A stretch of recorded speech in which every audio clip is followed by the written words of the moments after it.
कि परमात्मा पाप अक्षमा नहीं करता, ज्यों का तो फल देता है। अरे भले आदमियों, पाप से दुख पुण्य से सुख।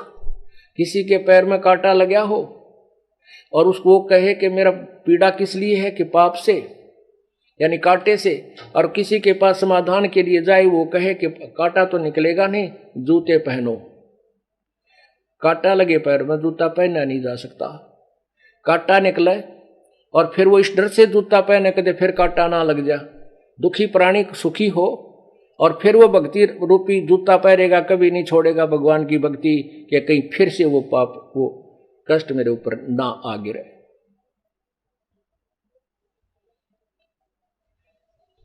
अब रामानंद जी सुना और उसका पसीने आवे। परमात्मा उनको श्लोक नंबर, अध्याय नंबर, मंत्र नंबर बता रहा है और रामानंद जी अपनी अज्ञानता को कोस रहे हैं और कह रहे हैं कि मैं क्या का विद्वान था।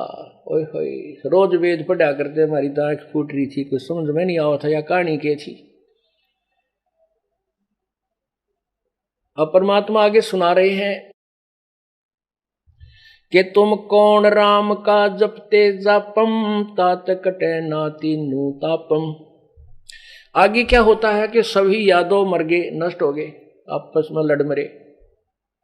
उधर से श्री कृष्ण जी भी जब पता लगा कि सब यादों का नाश हो गया, वैसे विष्णु पुराण में यहां तक लिखा है कि कुछ बच गए थे ना जो यादव, वहां युद्ध हो रहा था, श्री कृष्ण गए वहां पर और उसने भी वो घास पाड़ लिया और बचे हुए यादों को उसने खुद मारा, काट दिए सारे, अपने ही वंशजों का नाश कर दिया, अपने ही कुल का नाश खुद किया, शेष बचे हुओं का। अपनात्माओं, अब ये देखना खेल कहाँ, ये तत्व ज्ञान आपको कैसी आंखें देगा। अब वो श्री कृष्ण नहीं, उसमें काल प्रवेश कर गया, यो काल करावा नाश सारे, और उसने जाकर शेष बचे यादों को मार दिया और श्री कृष्ण फिर छोड़ दिया, जाए तू हट धक्के खानता। वो चलता चलता एक वृक्ष के नीचे बैठ गया और उसमें पैर पे पैर रखा हुआ था। श्री कृष्ण जी के पैर में एक पद्म था। पद्म एक ऐसा चमत्कार होता है, जैसे अपने मुछ या तिल हो जाते हैं, ऐसा ही उनके पैर में आर्ट परमात्मा का दिया हुआ एक तिल था, ऐसा जिस चमकता था, वो उसको पद्म बोलते थे। दिन में वो ऐसा रोशनी करता था, रात्रि में तो जैसे 100 के बल्लभ का रोशनी होती है इतना चांदना करता था। रात्रि में बल्लभ चस रहा होता, दिन में चस रहा होता, लेकिन उसकी दिखाई देता है लेकिन प्रकाश नहीं होता, फिर भी चमक होती है। ऐसे वो पद्म एक वृक्ष के नीचे झुरमटों की आड़ में, ओट में चमक रहा था भगवान श्री कृष्ण के पैर का।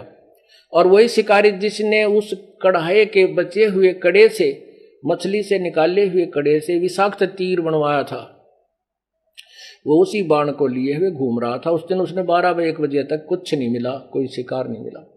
तो उसने सोचा कि इस वृक्ष के नीचे जाके विश्राम कर लेता हूं, गहरी छाया है। उस छाया के अंदर श्री कृष्ण विश्राम कर रहे थे और झुरमुट उसकी जो वृक्ष की जो टहनियां थी वो जमीन पर टिकी हुई थी। शिकारी जब उधर चला तो उसने उस पैर के अंदर से चमक रहा वो पद्म दिखा, झुरमुटों के वृक्षों के पत्तों के अंदर से। उसने सोचा, शिकारी ने सोचा कि ये कोई मृग बैठा है, कोई हिरण है और उसकी आंख चमक रही है। अब मुझे शिकार कोई मिला नहीं और कहीं मैं इधर से जाऊं, ये आहट पाकर भाग ना जा, तो ऐसे सीधे ही तीर ठोक दिया उन पत्तों के अंदर से, आंख निशाना बना के, वो पैर का पद्म निशाना बना के। श्री कृष्ण जी के पैर में वो तीर लगा और तीर लगते ही श्री कृष्ण जी हाय मर गया, हाय मर गया चिल्लाने लगे। तब शिकारी ने सोचा ये तो कोई मानस मर गया, मनुष्य मर गया, भाई जुल्म हो गया, और तुम तो बहुत जुल्म कर दिया। जाके देखा तो वो कौन, द्वारकाधीश मुकुटधारी श्री कृष्ण जी तड़फ रहे हैं। तब उस शिकारी ने हाथ जोड़कर कहा, प्रभु मेरे से गलती होगी, मैंने आपके पैर में जो चमक थी इसको मृग यानी हिरण की कोई आंख समझी, और प्रभु मुझे क्षमा कर दो, मेरे से धोखे से लग गया तीर, मेरे अपराध को माफ करो। तब श्री कृष्ण ने कहा कि अब शिकारी, तेरा भाई तेने धोखे से नहीं मारा और तेरा कोई अपराध नहीं, ये तो तेरा और मेरा कोई पिछला हिसाब किताब था, पिछले जन्म का कोई टिट फॉर टैट था, ये बदला था, यो मैंने चुका दिया। अब उस शिकारी ने पूछा, प्रभु आपका और मेरा क्या बदला हो सके है, आप तो एक द्वारकाधीश में एक कंगाल आदमी। तब उस श्री कृष्ण ने बताया कि पिछले जन्म में तू सुग्रीव का भाई बाली था, मैं रामचंद्र था, और उसमें मैंने एक वृक्ष की ओट लेकर धोखे से तुझे मारा था, आज तूने मुझे ऐसे धोखे से मार दिया, मेरा और तेरा टिट फॉर टेट बराबर हो गया। पर एक काम कर, तू यहां से भाग जा और मेरा संदेशा भिजवा दे, किसी को कह दे द्वारका में जाके कि श्री कृष्ण वहां तड़फ रहा है, पांडवों के पास संदेशा पहुंच जाए, वो आ जाए। पांचों पांडव आ गए। अब पांचों पांडव आए तो उन्हें पता चला कि यादव कुल का नाश हो गया, श्री कृष्ण जी तड़फ रहे हैं। वहां पहुंचे, श्री कृष्ण जी ने कहा कि भाई आ जाओ बच्चों, तुम मेरे प्रिय मित्र और रिश्तेदार और मेरे सखा यानी शिष्य हो, आज मैं तुम्हें अंतिम उपदेश देना चाहता हूं और मेरी आज्ञा का पालन करना। प्रथम तो यह है कि यहाँ कोई नर यादव नहीं बचा है। अर्जुन, इन सभी पांचों पांडव, तुम सभी इन स्त्रियों को वहां ले जाना, यहाँ दुष्ट लोग, आसपास के जंगली लोग इनको तंग करेंगे। और दूसरा ये है कि आप सारे पांडव राज त्याग के हिमालय में जाके तपस्या करके अपने शरीर को गला दो, जब तक तुम्हारा शरीर अंत ना हो हिमालय में तप करते रहो, क्योंकि न तप देख रहा क्या विष्णु जी का मैं भी तप करता हूँ, वह से आगे दे दी कि तुम तप करना। और जबकि गीता जी में 17वें अध्याय के 4, 5, 6 श्लोक में लिखा, 7 में लिखा है कि जो घोर शास्त्र विधि को त्याग कर जो मनमाना घोर तप तपते हैं वो दुष्ट आत्मा नरक में डाले जाते हैं। गीता में ज्ञान जो है वो वेदों वाला है, और जो वो दंत कथा सुनाई जा रही थी वो काल और कृष्ण और विष्णु जी के अपने सिद्धांत बनाए हुए जो शास्त्र विरुद्ध थी वो बताए जा रहे हैं। ये देखिएगा गीता जी, श्रीमद् गीता अध्याय नंबर 17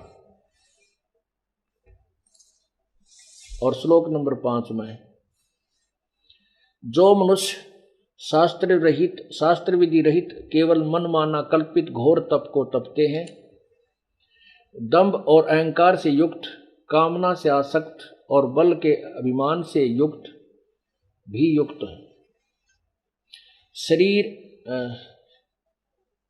से युक्त। छठे में कहा कि शरीर रूप से स्थित भूत समुदाय को और अंतःकरण में स्थित मुझ परमात्मा को भी वो क्रस करने वाले हैं, यानी दुखी करने वाले हैं। उन अज्ञानियों को असुर स्वभाव वाले जान। अब क्या बता दिया कि जो अपनी मनमानी तो घोर तप तपते करते हैं तो उनको शास्त्र विधि त्याग कर, क्योंकि शास्त्र के अनुसार जो तप लिखा है वो और है, वो 3 प्रकार के तप हैं, वो तप नहीं, उनको एक अलग से साधना बताई। जैसे हरिश्चंद्र ने वचन तप किया था कि मैं सत्य बोलूंगा, असत्य नहीं कहूंगा, उसके कारण उसने जो भी यातनाएं सहन करनी पड़ी उसने सत्य बोला, वो तप था। अब जैसे ये दास सत्य बोल रहा है, सच्चाई कह रहा है, हमें भी यातना सहन करनी पड़ी, जेल में भी जाना पड़ा, झूठे मुकदमे बना दिए, ये हमारा तप है। और तप का फल भगवान कबीर परमेश्वर सबको देता है। जैसे प्रहलाद ने यही सत्य बोलने का तप किया था, वाणी वाला तप किया था, अपने पिता से कह दिया था कि तू भगवान नहीं है और तेरे द्वारा बताई गई साधना परमात्मा प्राप्त नहीं करा सकती, उस परमात्मा की भक्ति से ही मोक्ष होगा। इसी से पिता पुत्र का झगड़ा हो गया और उसने खूब सताया। वो जो तप था उसको तप, वो शास्त्र अनुकूल तप था। और जो आंख मीच कर कितने बर्फ में खड़े होगा, कितने ऊपर न पाक रखे, कितने झूल गाल के, ये शास्त्र विरुद्ध और मनमाना आचरण तप है, ये नहीं करना चाहिए। इसी की सलाह श्री कृष्ण जी ने पांडवों को दी। तो उसके लिए श्री कृष्ण जी से अर्जुन ने प्रश्न किया कि भगवान वैसे तो आप जो कहोगे वैसे ही करेंगे, लेकिन तप करने से का उद्देश्य किस लिए? श्री कृष्ण ने कहा कि भाई तुमने जो युद्ध में पाप करे थे वो तुम्हारे ऊपर बहुत जबरदस्त प्रभावी हैं और वह पाप कट जाएंगे, तुम घोर तप कर लेना। अब जैसे जब उन युधिष्ठिर जी को जो सौपन आने लगे थे, प्रेतात्मा 57 थी, वो 3 ताप के अंदर थी। और वो भी श्री कृष्ण जी से जब पूछा गया था कि ये क्या कारण है भगवान भगत भाई युधिष्ठिर को ये ऐसी ऐसी परेशानियां हो रही हैं, तो श्री कृष्ण जी ने कहा था कि तुम्हारे ऊपर जो तुमने युद्ध में पाप किए थे वो सता रहे हैं।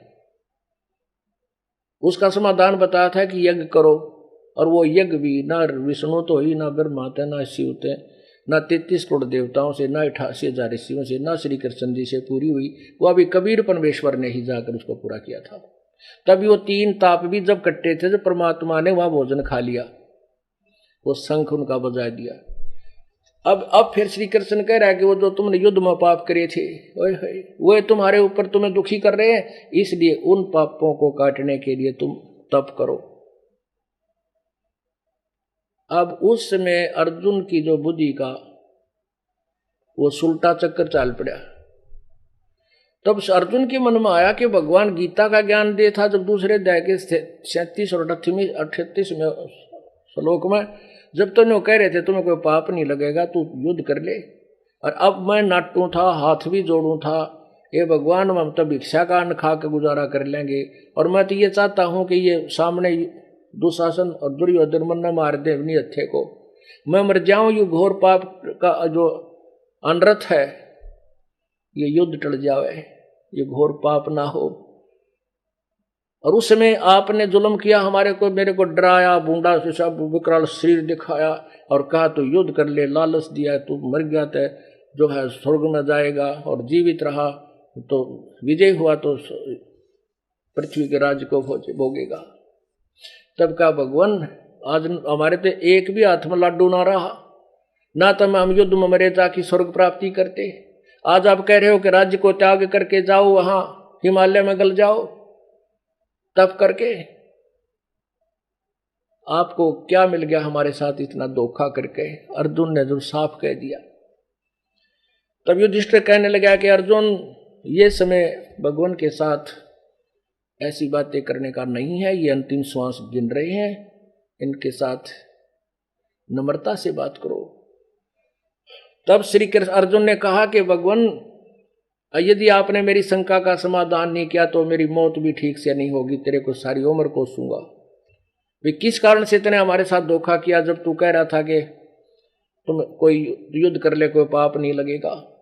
भाई को जब ये बुरे स्वप्न आ रहे थे, जब आपने ये समाधान और यही वक्तव्य कहा था, तो मैं इस बात को सोचकर चुप रह गया था भगवान कि यदि मैं आज वाद विवाद करूंगा तो भगवान मेरे भाई जो है इलाज नहीं कराएंगे अपना, और नहीं कराएंगे तो ये सोचेंगे अर्जुन कुछ खर्च हो रहा है इसलिए बीच में टोका टाकी कर रहा है, इसलिए मैं चुप रहा।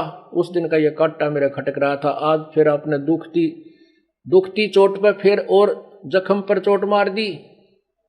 आज फिर कह रहे हो कि तुम्हें वो पाप सता रहे हैं जो युद्ध किया था, बंधुघात किया था। तब श्री कृष्ण कहने लगा, भाई अर्जुन सच्ची बात बता दूं कि जो मैंने गीता में क्या कहा था उसका मुझे नहीं मालूम, परंतु भाई ये जो चक्कर चला रहा है या कोई और शक्ति है वो तेरे बस की न मेरी, क्रम चक्र भाई चलता ही रहेगा। लेकिन तुम मेरे प्रिय हो, मैं तुम्हारा अहित नहीं कर सकता। जितना मुझे ज्ञान है मैं उसका समाधान बता रहा हूं कि आप अवश्य